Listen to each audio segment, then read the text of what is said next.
जोगे बेबाफा सनम खाई के क्रिया कसम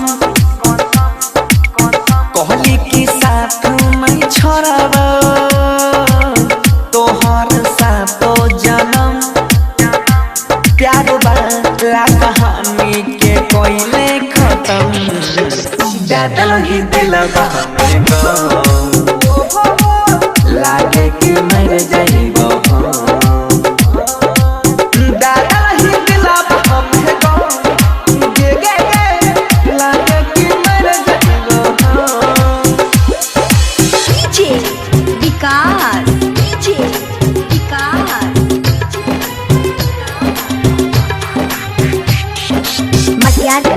सीतामढ़ी सीतामढ़ी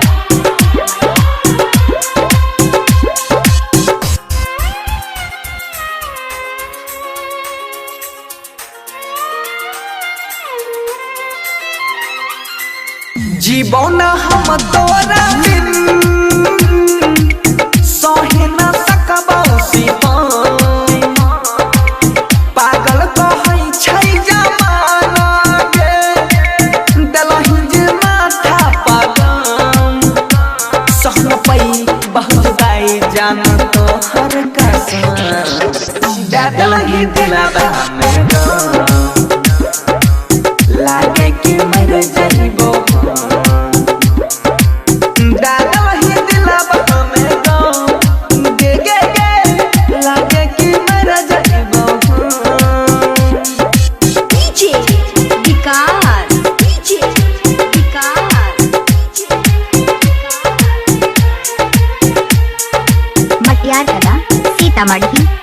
सीतामढ़ी सीतामढ़ी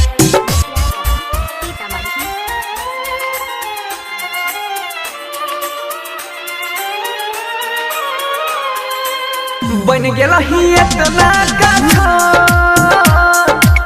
हमारा ला तू जान गे देख ले ना एक बार पलट के मन के छिपे मान गे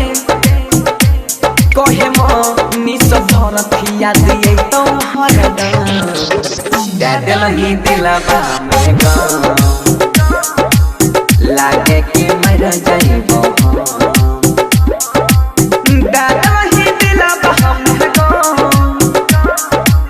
लागे कि मर जाइबो शांति रिकॉर्डिंग स्टूडियो राजा जनमानसी।